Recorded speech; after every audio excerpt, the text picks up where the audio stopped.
केलं या टीम मध्ये. मॅन फ्रॉम बरड फलटणचा खेळाडू, डावखुरा त्याचा विस्फोटक बॅटर स्वर्गीय रतनभाऊ पाटील स्मृती चषकामध्ये देखील चांगली कामगिरी त्याच्या माध्यमातून पाहायला मिळाली होती.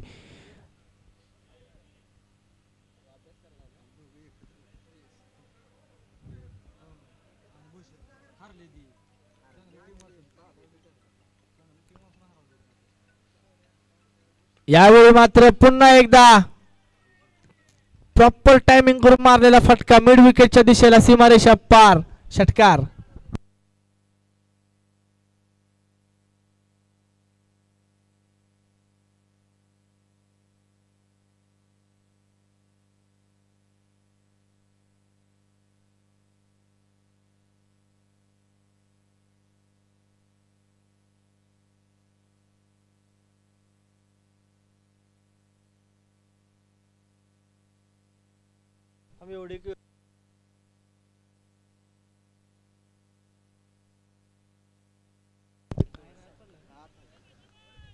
यावेळी मात्र अक्षय वाटारकर षटकार ठोकतोय.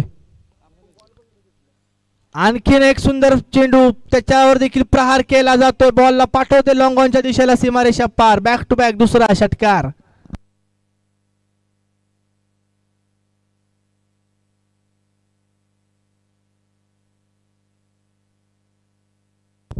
आणि या षटकार सोबत मात्र सई बौलेश्वर बौले संघाच्या 50 धावा पूर्ण होत आहेत.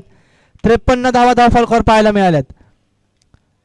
बॅक टू बॅक दोन षटकारे ठोकले ते म्हणजे अक्षय वाटारकरने. यावेळी नो लुक शॉट, मनगड्या साह्याने फटका खेळून काढलाय स्क्वेअर लेगच्या दिशेला. It's out of the park. Back to back तिसरा षटकार.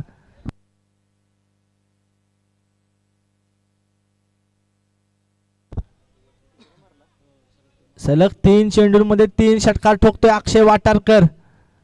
गती आहे, गतीवर नियंत्रण नाहीये. पहिला बॉल जर पाहिला तर अचूक टप्प्यावर टाकला होता, त्यानंतर मात्र रोहित याला देखील बीट केलं.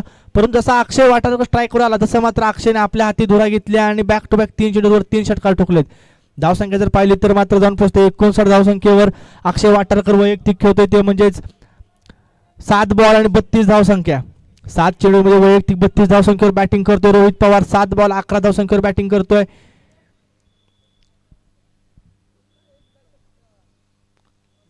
चांगला बॉल, त्या ठिकाणी मात्र ड्राईव्हचा सुंदर फटका पाहायला मिळाला. याचबरोबर मात्र एक धाव येईल. एका धावेसोबत मात्र 4 ओव्हरचा खेळ इथे संपलाय. 4 ओव्हरच्या समाप्तीनंतर रन्स पाहायला मिळत आहेत, त्या म्हणजेच 60 धावा.